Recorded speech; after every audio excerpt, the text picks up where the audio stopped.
आज मैं आपके साथ एक सैबोटेज के बारे में बात करना चाह रहा हूँ। मेरे पिछले वीडियो में आपने देखा होगा कि मैंने आपसे बात करी थी कि किस तरीके भारत में बहुत बड़े तरीके पे हैकिंग हुई है और भारत को किस किस तरीके से पॉल्यूट किया गया है। आज मैं आपके साथ भारत और आपके साथ हुए एक बहुत बड़े सैबोटेज की बात करूंगा। वो सैबोटेज देश के इंस्टीट्यूशंस को किया गया है, देश की मीडिया को किया गया है, देश में इंफॉर्मेशन को किया गया है, देश की इकोनॉमी को किया गया है, देश की आर्थिक अर्थव्यवस्था को किया गया है, देश में प्राइसेस को किया गया है। और ये सारा सैबोटेज एक कंट्रोल के जरिए किया जाता है। ये सैबोटेज का इवेंचुअली जो है इफेक्ट आपकी जिंदगी पर पड़ता है, वो इसलिए क्योंकि आपके रोज के जो हैं खर्चे वो इस सैबोटेज से बढ़ा दिए जाते हैं। और जिस किसी से भी मैं बात करता हूं वो मुझे यही कहते हैं कि काम है नहीं, खर्चे इतने बढ़ गए हैं तो हम सिर्फ गुजारा कर रहे हैं। और ये देश की 5-7-10% शायद लोग हैं जो कि इस सरकार के नीतियों से जो है खुश हैं, पैसे कमा रहे हैं और ग्रो कर रहे हैं। लेकिन देश की जो मैक्सिमम जनता है वो आज सफर कर रही है। देश में 30 रुपए दिन के कमाने वाले इंसान को ये कहा जाता है कि वो पॉवर्टी लाइन में नहीं आता। देश में 27 से 30 रुपए जो है देश का किसान रोज के कमाता है। तो वो आप चाहे छोटे शहरों में हैं या गांव में हैं या दिल्ली जैसी राजधानी में हैं, इस समय 90% लोग मुझे लगता है कि वो परेशान हैं और उनकी जो जिंदगी के साथ ही सैबोटेज किया गया है उसको भर पाना बहुत ही ज्यादा मुश्किल है। जो आपकी विचारधारा का सैबोटेज हुआ है वो भारत को कम से कम 60, 70 या 100 साल पीछे ले गई है। आपको एक उदाहरण देना चाहता हूं। अगर आप कहीं पे शादी करवाना चाहते हैं या कोई बहुत बड़ा पंडाल लगवाना चाहते हैं तो उसको लगाने का जो टाइम है वो बहुत ज्यादा लगता है। मान लीजिए उसको लगाने का टाइम जो है 10 दिन या 15 दिन या कई बार महीना भी लग जाता है अगर आप बहुत आलीशान एक पंडाल लगवाएं। लेकिन उसी पंडाल को जब आपने तोड़ना होता है, वहां से खाली करना होता है, हटाना होता है, तो वो महज 1 या 2 दिन का काम होता है।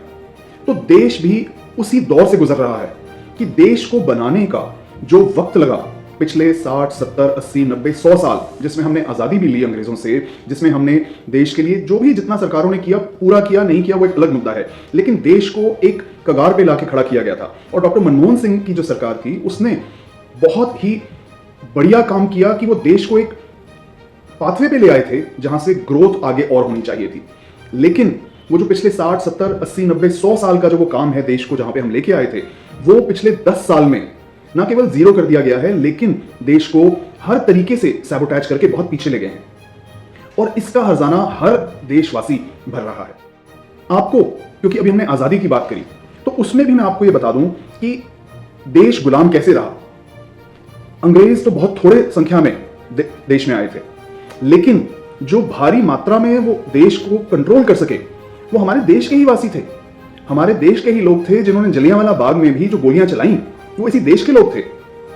हमारे देश के ही लोग ब्रिटिश आर्मी में, ब्रिटिश पुलिस में भर्ती थे और वही जो है इस देश को गुलाम बनाकर बैठे हुए थे। तो आज भी देश की पुलिस में, देश के अन्य संस्थानों में, देश के इंस्टीट्यूशंस में, आईएएस में, आईपीएस में, आईएफएस में, आईआरएस में लोग ऐसे बैठे हुए हैं जो सरकार के कंट्रोल किए हुए हैं और वो इस देश को गुलाम अभी भी बना रहे हैं। और जो आंकड़े कहते हैं, जो स्टैटिस्टिक्स कहते हैं, जो रिसर्च कहती है, वो ये कहती है कि हम जो है उस दौर में वापस पहुंच गए हैं। कई मामलों में तो हम अंग्रेजों के वक्त से भी अब पीछे बुरे हैं।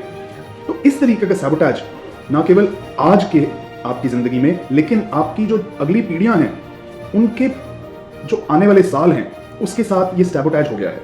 और मुझे दुख इस बात का होता है कि नरेंद्र मोदी और भारतीय जनता पार्टी के पास 10 साल पूर्ण बहुमत था। वो जैसे भी था वो एक अलग मुद्दा है, लेकिन इनके पास 10 साल पूर्ण बहुमत था जिसमें ये देश को किसी और ही चोटी पे ले जा सकते हैं। और ये बहुत ही ज्यादा दुख की बात है कि जब देश का प्रधानमंत्री हर चीज पर झूठ बोले और बेबाक झूठ बोले, उसका असर देश के हर संस्थान पर, देश की सोच पर पड़ता है।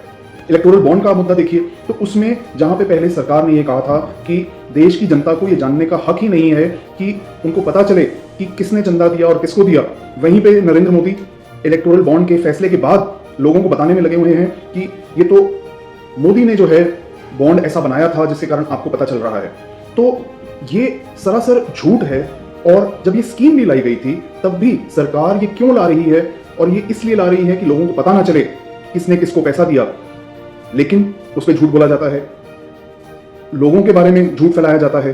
तो ये बेसिकली हर तरीके से एक सैबोटैज है, और इस सैबोटैज का जो भुगतान है वो इस देश की जनता को करना पड़ रहा है। आपकी सोच का सैबोटैज है, जो मीडिया के जरिए नॉन स्टॉप आपको एक इमेज प्रेजेंट करी जाती है कि ओ दुनिया में देश की कितनी बड़ी अच्छी इमेज हो गई है और भारत का एक दबदबा है। आप देखिए हमारी फॉरेन पॉलिसी इस तरीके की है कि इस टाइम पर हर तरफ से भारत की जो फॉरेन रिलेशंस हैं वो खराब हैं।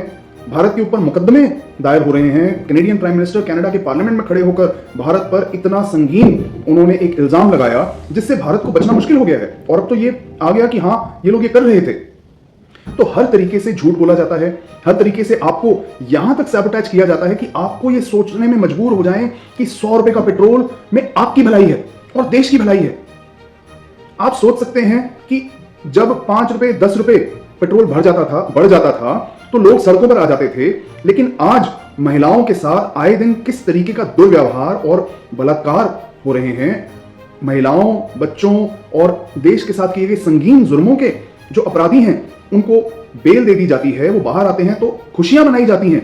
आप सोच सकते हैं ये किस चीज को बढ़ावा दे रहा है, और उसके बावजूद लोग सड़कों पर नहीं आ रहे। तो मैं आपसे ये जानना चाहता हूं, कहां है मेरा वाला भारत जो पूरा का पूरा इंडिया गेट पर उतर आया था बिना किसी यादा कॉल के, बिना किसी चीज के, जब हमारी बहन वो छोटी बिटिया निर्भया के साथ वो संगीन कांड हुआ। मैं खुद इस देश को छोड़ के चला गया था कि मैं ऐसे देश में रहना ही नहीं चाहता जहां पर ऐसे जंगली लोग हैं। तो मेरा वो भारत कहां है? मैं आज उस भारत को ढूंढ रहा हूं, और मैं आज उस भारत को आवाज दे रहा हूं कि आइए भारत को, भारतीयता को और भारत के संविधान को बचाकर रखने की जरूरत है। जब तक आप घरों से बाहर नहीं निकलेंगे, जब तक आप निडर नहीं होंगे, जब तक आप आवाज नहीं उठाएंगे, जब तक आप अपने हकों के लिए सुचेत नहीं होंगे, तब तक ये सैबोटैज चलता रहेगा और बढ़ेगा ही। तो आज हमें जरूरत है कि आप सभी सड़कों पे आएं। और मेरे पिछले वीडियो में मैंने आपको बताया था कि किस तरीके से आज इस देश में हमारी बहनों को, माताओं को सबसे ज्यादा खतरा आज की इस पार्टी से है। और आप देखिए कि जिस दिन मैंने वीडियो बनाया, लॉन्च किया, उसी दिन या उसके अगले दिन ये इंफॉर्मेशन बाहर निकल के आई कि किस तरीके से एक बीजेपी का कैंडिडेट, उसके पता नहीं कितने ही 100, शायद हजारों में कहते हैं गिनती है कि उसके वीडियो हैं महिलाओं को उनके साथ दुर्व्यवहार करते हुए। और ऐसे इंसान के लिए हमारे देश का प्रधानमंत्री प्रचार कर रहा है, और कैसे इंफॉर्मेशन होते हुए भी ये लोग एकदम गायब हो जाते हैं देश से। ये कैसे होता है कि अगर कोई गुनाह करेंगे तो आप देश से नहीं निकल सकते, लेकिन देश में सबसे ज्यादा संगीन जुर्म करने वाले, जिन्होंने ऐसे काम किए हैं कि बैंकों का कर्जा गबन कर लिया, वो देश से भाग जाते हैं। या देश में महिलाओं के साथ इस तरीके का दुर्व्यवहार करने वाले दुष्ट लोग, वो देश से भाग पाते हैं। अब आज देखिए कि देश के मंदिर तक में एक छोटी बच्ची के साथ बलात्कार हुआ, और उसमें भी कुछ लोग आके खड़े हो गए दोषियों को बचाने के लिए। तो ये जो इस देश की विचारधारा के साथ हैकिंग हुई है वो अमानवीय है, और इसने इस देश की नींव तक को और इस देश की आत्मा को ऐसा झटका दिया है कि हमको मिलकर दोबारा इस देश की एक अच्छी नींव रखनी होगी। तो मेरा आपसे अनुरोध है कि इस वीडियो के अंत में दिए गए वक्त और स्थान पर आप बहुत भारी संख्या में पहुंचिए। चाहे आपने कोविड में अपना कोई रिश्तेदार गवाया हो, चाहे आपने डिमोनेटाइजेशन में अपना कोई रिश्तेदार या अपना पूरा बिजनेस गवाया हो, या चाहे आपने अनएम्प्लॉयमेंट के कारण आपके घर में किसी की मौत हुई हो, या आप कोई किसान हैं जिसके घर में आपके पिता ने, भाई ने, किसी ने ऋण न देने के कारण जो है वो खुदकुशी कर ली हो, या आप अपने घर को चला ही नहीं पा रहे, आप एक किसान होने के बावजूद, आप अन्नदाता होने के बावजूद आप अपने घर को खुद को नहीं चला पा रहे, और आप एक ऐसी हालत में हैं कि आपको समझ नहीं आता कि आप क्या करें, तो आप जरूर आइए। आप पुलवामा के शहीदों के परिवार हैं, तो मैं आपसे गुजारिश कर रहा हूं कि आप जरूर आइए। आप गलवान में जो हमारे फौज के जवान जो शहीद हुए, आप उनका परिवार हैं, तो आपसे मैं हाथ जोड़कर गुजारिश कर रहा हूं कि आप जरूर आइए। आप कोई ऐसे इंसान हैं जिसने इस देश में फैलाई गई नफरत और आतंकवाद और हिंसा में अपने किसी घर वाले को, किसी चाहने वाले को गवाया है, या आपने ये नफरत फैलती हुई देखी है और आप उससे चिंतित हैं, और आप ये जो देश भर में हेट रैलीज निकाली जा रही हैं जिसके बारे में इस देश के इंस्टीट्यूशंस और कोर्ट ज़्यादा कुछ कर नहीं रहे और ऐसा फैसला नहीं ले रहे ताकि इसकी बिल्कुल एकदम रोकथाम करी जा सके, तो मैं आपसे भी गुजारिश करता हूं कि आप भी आइए और हम सब मिलकर एक जोत जलाएं, एक नई नींव रखें इस देश के लिए, जो कि इस देश को बढ़ा सके, जो कि इस देश के नौजवानों को पढ़ा सके, जो कि इस देश के युवक को और फ्यूचर को एक स्थिर प्लेटफॉर्म दे सके, एक ऐसा प्लेटफॉर्म जो डोले नहीं, कि जिसके कारण आपको ऐसा ना हो कि आज कुछ नई पॉलिसी आ गई और सब हिल गया। हम इस देश को जो लोग सुरक्षा देते हैं, हम उनको कम से कम ये तो गारंटी दे सकें कि तुम अपनी जान दांव पे लगा रहे हो तो हम तुम्हें एक नया ब्रांडिंग नहीं देंगे अग्निवीर की, लेकिन हम तुम्हें हर वो सहूलियत देंगे, तुम्हें अच्छी तनख्वाह देंगे, तुम्हें इस देश में सबसे ज्यादा तनख्वाह मिलेगी। 140 करोड़ की इस देश की आबादी का सिर्फ 14 लाख लोग अगर दिल्ली में पहुंच जाते हैं दिए गए वक्त और स्थान पर, तो मैं आपको यह वादा कर रहा हूं कि इस देश का भविष्य बिल्कुल बदला जा सकता है। 140 करोड़ में से 14 लाख लोग देश की आबादी का 0.1% होता है। तो आप सोचिए, मैं ये गारंटी के साथ कह सकता हूं कि इस देश में करोड़ों लोग परेशान हैं। आप इस वीडियो को पहले तो उन तक पहुंचाइए और लोगों के साथ प्लान बनाकर दिल्ली उस वक्त पहुंचिए। आप अपने साथ में एक मोमबत्ती लेके आइए उन सभी शहीदों के लिए जो इस देश के लिए कुर्बान हुए। आपके वो रिश्तेदार जो शायद कोविड में आपने गवा दिए, आपके वो रिश्तेदार जो डिमोनेटाइजेशन की लाइन में आपने गवा दिए, आपके वो रिश्तेदार जो फौज में गवाए गए, आपके वो रिश्तेदार जो अभी अभी अग्निवीर बने और उनको फौजी का जो एक दर्जा और सैल्यूट मिलनी चाहिए वो तक ना मिली, या आपके वो रिश्तेदार जो किसान हैं जिन्होंने खुदकुशी कर ली, या ऐसा कोई भी जो आप परेशान हो जो सरकार की नीतियों के कारण या सरकारी लोगों के कारण आपके घर में तबाही मची, बर्बादी हुई या किसी की मौत तक हो गई, तो उनकी याद में आपसे अनुरोध है कि एक मोमबत्ती लेके आइए, साथ में देश का तिरंगा लेके आइए, ढोल नगाड़े पर्चे थालियां करछियां ये सब लेके आइए, क्योंकि आज देश की सरकार, देश के पब्लिक सर्वेंट्स, उनको बहुत ऊंची आवाज में और एक बहुत बड़ी रोशनी करके हमें दिखाना होगा कि जो अब तक पिछले कई सालों में, दशकों में इस देश में चलता आया है, जो कि पिछले एक दशक में एक ऐसी चरम सीमा पे पहुंच गया है जहां से अब आगे और हम नहीं जा सकते, तो वो मिल के दिखाने का वक्त है ये। तो आपसे मैं अनुरोध कर रहा हूं कि इस वीडियो को आप ज्यादा से ज्यादा शेयर करेंगे। इस वीडियो के अंत में मैं आपको ऐसी एक और वीडियो दिखाऊंगा कि जो हमारे किसान भाइयों के साथ इस देश की सरकार ने किया है, किस तरीके के असले उन पर इस्तेमाल किए गए हैं।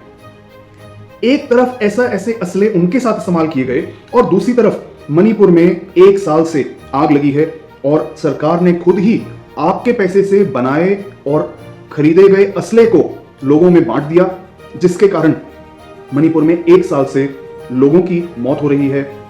तकरीबन पूरा मणिपुर जल रहा है। लोगों में आपस में इतना द्वेष हो गया है कि जो बच्चे स्कूल में पढ़ रहे होने चाहिए थे, जो लोग काम करके अपना जीवन अच्छा कर रहा होना चाहिए था, जो देश की अर्थव्यवस्था में भी एक अच्छा योगदान डाल रहे होने चाहिए थे, वो आज बंदूकें लेके अपनी सुरक्षा और एक दूसरे के साथ लड़ाई में लगे हैं। और नुकसान दोनों तरफ ही हो रहा है। ऐसा नहीं है कि एक साइड का नुकसान है, अमानवीयता दोनों साइड में बढ़ती जा रही है।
indigenous people, we're gonna fuck you up!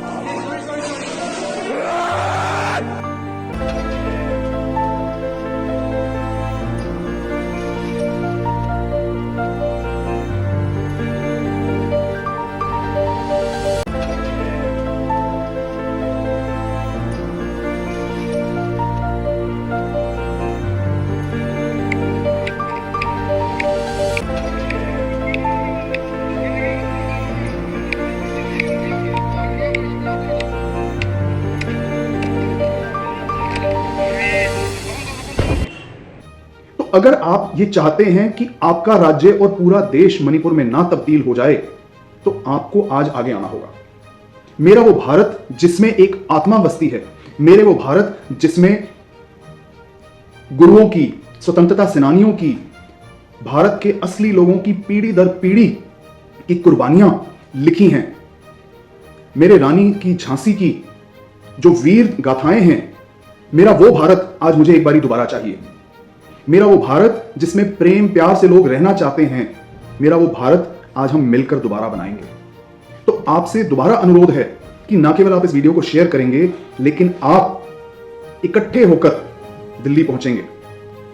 और मैं अपने हर समुदाय के लोगों से विनम्र विनती करता हूं कि यह वक्त अपने धर्म को, अपने जातिवाद को या किसी भी और ऐसी चीज को जो हमें बांटता है, उसको हटा के भूलने की जरूरत है। आज हमें एक बारी फिर एक भारत, अखंड भारत, और वो अखंड भारत कैसे बनता है? वो लोगों से बनता है। वो लोगों को खंड खंड करके नहीं बनता। तो लोगों की एकता वाला अखंड भारत आज इस देश को और दुनिया को हमें दिखाने की जरूरत है। तो मुझे उम्मीद है और विश्वास है कि मेरा भारत में अभी भी आत्मा है और मेरा भारत किसी भी दुराचारी से डरता नहीं है। मेरा भारत अपने आने वाले कल के लिए एक साथ खड़ा होगा। और मेरी एक बारी फिर सभी धर्मगुरुओं से विनम्र विनती है कि आप ज्यादा से ज्यादा संख्या में अपने शिष्यों को, अपने प्रचारकों को लेकर साथ आएंगे और आप सभी से, न केवल अपने धर्म के लोगों से, हर धर्म के लोगों से आप अपने तौर पर यह संदेश भेजेंगे कि ये जो अब हम इकट्ठे होने जा रहे हैं इस तारीख को और इस समय पर, उसमें हर लोग ज्यादा से ज्यादा गिनती में शामिल हों। कम से कम 14 लाख लोग मैं चाहता हूं कि 140 करोड़ भारतीयों को रिप्रेजेंट करने के लिए दिल्ली पहुंचें।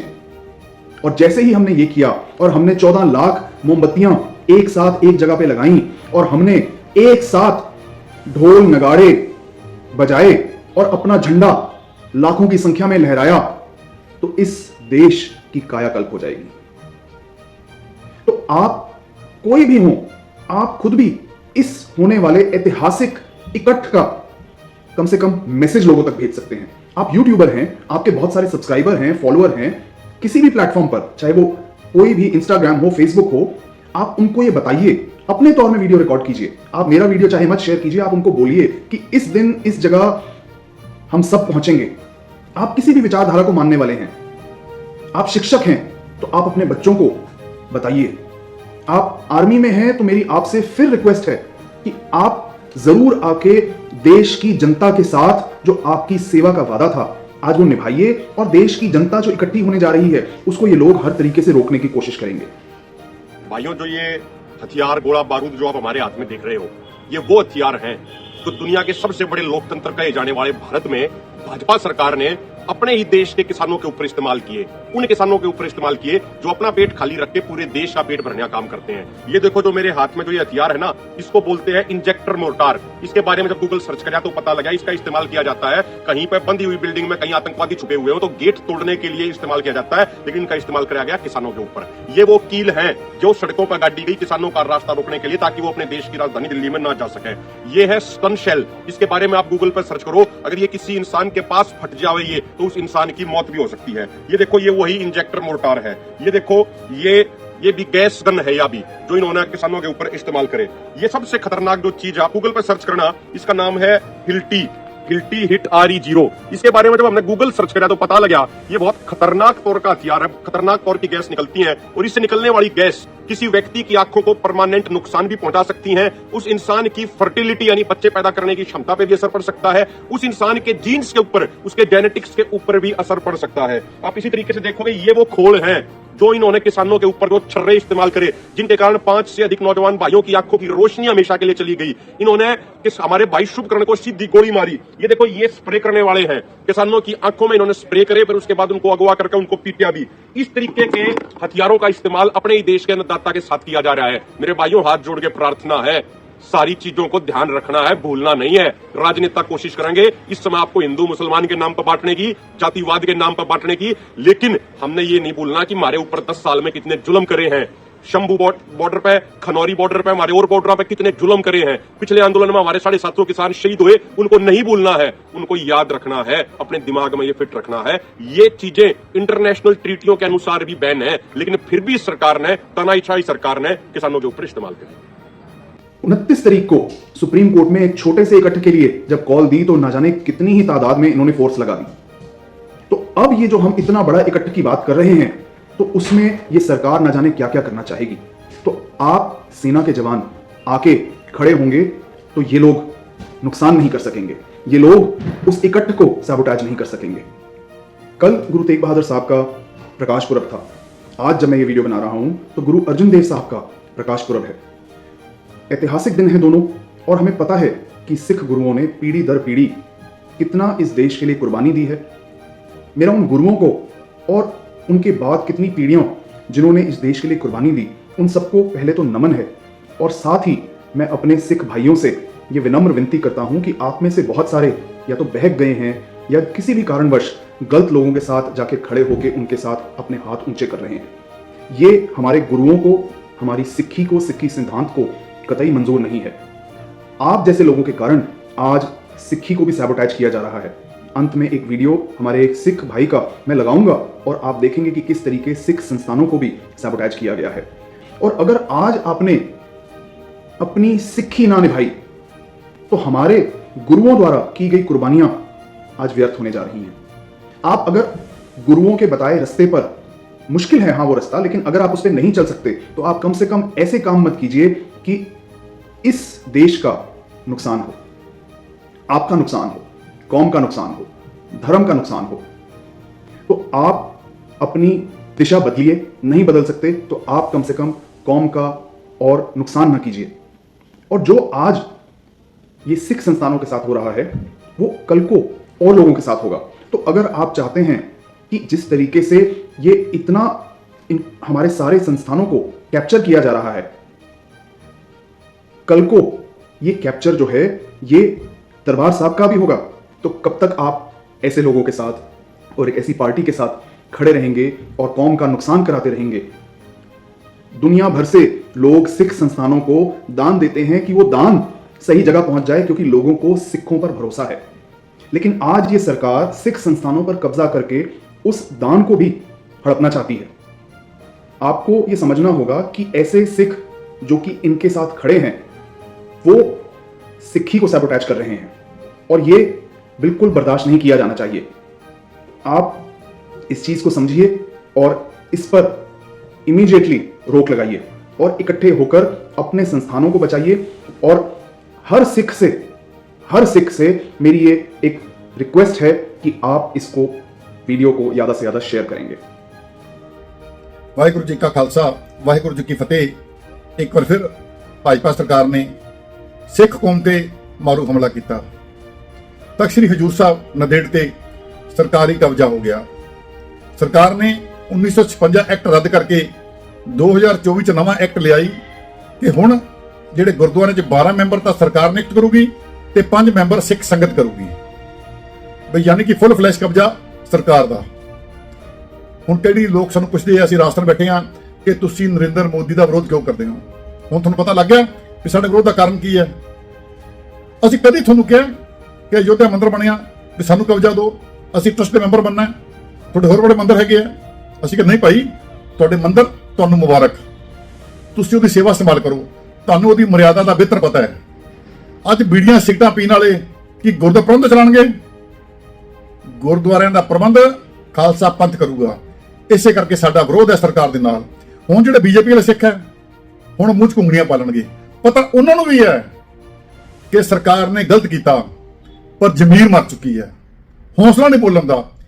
ਜਿਹੜੇ ਸਵਾਰਥ, ਜਿਹੜੀਆਂ ਚੌਧਰਾਂ ਦੀ ਪੰਡ ਚੁੱਕੀ ਫਿਰਦੇ ਆ ਨਾ, ਇਹਨਾਂ ਨੂੰ ਬੋਲਣ ਦੇਗੀ। ਉੱਠਦੇ ਸੀਗੇ ਸ਼੍ਰੋਮਣੀ ਕਮੇਟੀ ਤੋਂ ਆਜ਼ਾਦ ਕਰਾਓ, ਸ਼੍ਰੋਮਣੀ ਕਮੇਟੀ ਆਜ਼ਾਦ ਕਰਾਓ, ਅਕਾਲ ਤਖਤ ਆਜ਼ਾਦ ਕਰਾਓ, ਜਥੇਦਾਰ ਮਾੜੇ ਆ, ਗ੍ਰੰਥੀ ਮਾੜੇ ਆ, ਕੌਮ ਮਾੜੀ ਹੈ। ਅੱਜ ਬੋਲਣ ਵਾਲੇ ਇੱਕ ਵਾਰੀ ਨਹੀਂ ਬੋਲਣਗੇ ਕਿ ਹਰਿਆਣਾ ਕਮੇਟੀ ਬੀਜੇਪੀ ਦੇ ਚੁਗਲ ਤੋਂ ਆਜ਼ਾਦ ਕਰਾਓ, ਦਿੱਲੀ ਕਮੇਟੀ ਬੀਜੇਪੀ ਦੇ ਚੁਗਲ ਤੋਂ ਆਜ਼ਾਦ ਕਰਾਓ। ਹੁਣ ਤੱਕ ਸਭ ਤੇ ਕਬਜ਼ਾ ਕੀਤਾ ਬੀਜੇਪੀ ਨੇ, ਨਵੀਂ ਅਮੈਂਡਮੈਂਟ ਕਰਕੇ ਬੀਜੇਪੀ ਤੋਂ ਆਜ਼ਾਦ ਕਰਾਓ। ਸੰਘ ਮਨਜ਼ੂਰ ਹੈ, ਬੀਜੇਪੀ ਮਨਜ਼ੂਰ ਹੈ, ਵਿਪਰਨ ਦੀ ਧਾਰਾ ਮਨਜ਼ੂਰ ਹੈ। ਇਹ ਤੁਹਾਡੀ ਮਰੀ ਜ਼ਮੀਰ ਦੀ ਨਿਸ਼ਾਨੀ ਹੈ। ਪਰ ਅਸੀਂ ਆਪਣੇ ਗੁਰੂ ਧਾਮਾਂ ਵਾਸਤੇ ਲੜਾਂਗੇ, ਜਿੰਨੀ ਉਮਰ ਸਤਿਗੁਰੂ ਨੇ ਬਖਸ਼ੀ ਹੈ। ਸਾਨੂੰ ਪਤਾ ਹੈ ਕਿ ਸਰਕਾਰ ਸਾਨੂੰ ਤਰਕ ਤੇ ਦਲੀਲਾਂ ਨਹੀਂ ਹਰਾ ਸਕਦੀ। ਹੁਣ ਸਰਕਾਰਾਂ ਨੇ ਮਿੱਥ ਲਿਆ ਵੀ ਇਹਨਾਂ ਨੂੰ ਸਿੱਧਾ ਖਤਮ ਕਰੋ। ਮੌਤ ਨਿਸ਼ਚਿਤ ਹੈ, ਪਰ ਅਸੀਂ ਕੌਮੀ ਆਜ਼ਾਦੀ ਵਾਸਤੇ, ਕੌਮੀ ਸਿਧਾਂਤਾਂ ਵਾਸਤੇ ਆਖਰੀ ਸਾਹ ਤੱਕ ਲੜਾਂਗੇ, ਲੜਾਂਗੇ, ਲੜਾਂਗੇ। ਵਾਹਿਗੁਰੂ ਜੀ ਕਾ ਖਾਲਸਾ, वाहिगुरु जी की फतेह। एक पुरानी कहावत है कि जब कोई आपको सुन ना सके तो आपको बहुत ज्यादा ऊंची आवाज में उनको सुनाना पड़ता है।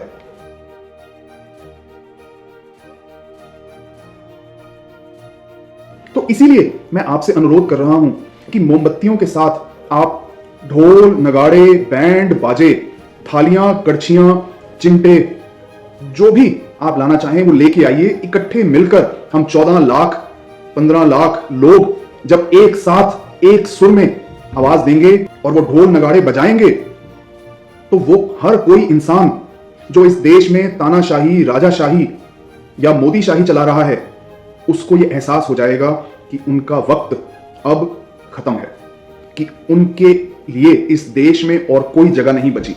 और इस देश की जनता की सेवा के लिए जो वो आगे आए थे, वो उन्होंने विफल रहे और अब उनका वक्त पूरा हो चला है। और अब एक नए भारत की हम मिलकर नींव रखने जा रहे हैं और उसकी आवाज पूरे विश्व में गूंजेगी। इसी के साथ मैं आपसे आज के लिए आज्ञा लेता हूं और उम्मीद करता हूं कि इस भारत की रूह को हम दोबारा मिलकर जगाएंगे।